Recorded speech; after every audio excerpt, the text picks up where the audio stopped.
Hello and welcome to Your World This Week, the weekly roundup for all the top news stories of the week. The top news stories this week are: the battle for 5 states began this week with Naxal-hit areas of Chhattisgarh going to polls amid tight security.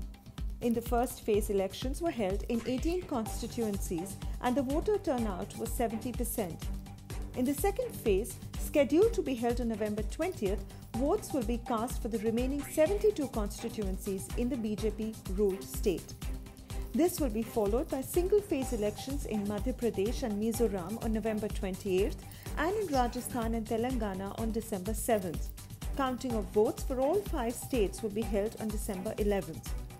The BJP and the Congress will clash head-on in Madhya Pradesh for 230 seats, Rajasthan for 200 seats and Chhattisgarh for 90, where the saffron is in power, while in Telangana the ruling TRS is seeking a second term.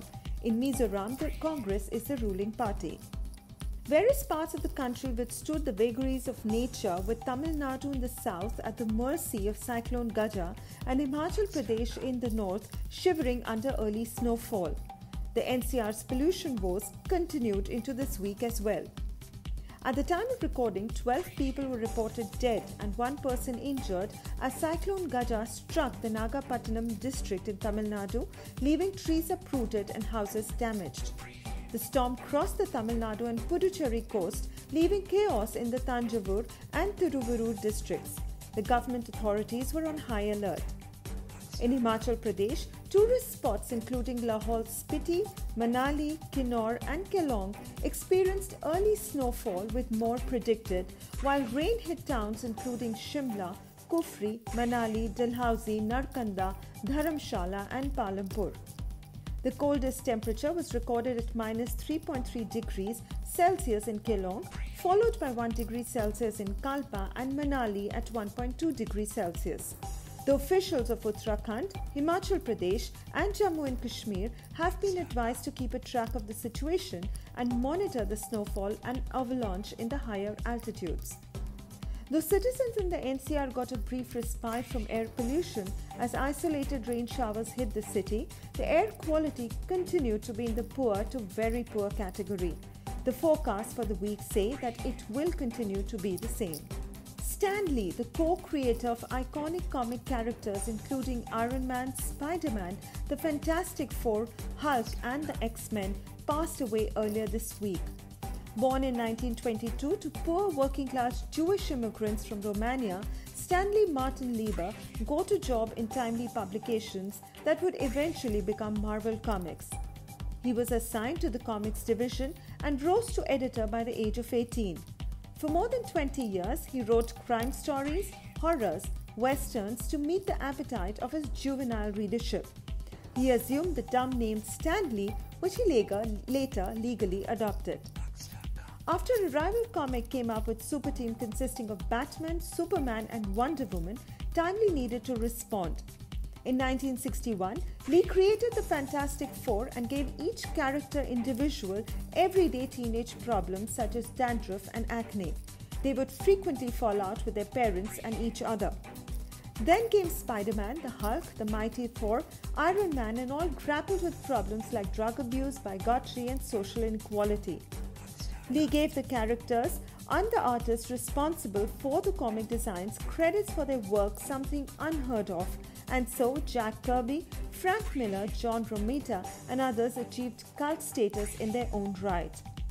The Marvel Universe that he gave birth to crossed from pages to screen with a series of TV and movie adaptations which changed the face of popular culture. Lee, who was known to have played cameo roles in the movies based on characters he created, had a unique sign-off called Excelsior. Fans across the world took to social media to share their grief. The most talked about Bollywood wedding finally took place this week. Ranveer Singh and Deepika Padukone had a traditional Konkani wedding followed by a Sindhi ceremony next day. Deepveer, as their fans lovingly call them, dated for 6 years before tying the knot at a plush resort in Italy overlooking the picturesque Lake Como. They left for the resort on November 10th.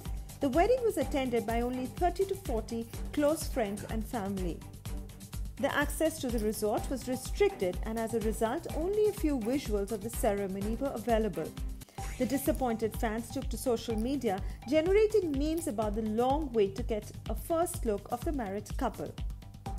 The wedding ceremonies began with Nandi Puja at the actress's Bengaluru residence on November 2nd, where the bride-to-be looked gorgeous in a saffron salwar suit designed by the Indian fashion designer Sabyasachi. The Padmavat actors exchanged rings, followed by Sangeet and an emotional Mehendi ceremony in Italy. The guests have been asked not to get gifts but to make donations to Deepika's non-profit organization, the Live, Love, Laugh Foundation, that spreads awareness about mental health. Mitali Raj became the highest run scorer for India in the T20 international format with a total score of 2,283 runs. She now ranks ahead of Rohit Sharma and Virat Kohli, her team captain Harmanpreet Kaur, Suresh Raina and MS Dhoni. The 35-year-old has been a stalwart for the Indian women's cricket team and has a number of records under her belt across all the formats of the sport. With her knock of 51 of 56 balls, India entered the semi-finals.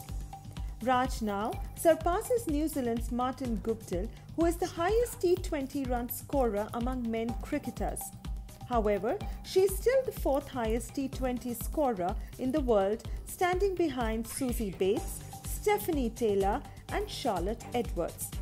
And now, watch the viral video of the week.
Hope you liked this edition of Your World This Week. We will be back next week with yet another episode of Your World This Week.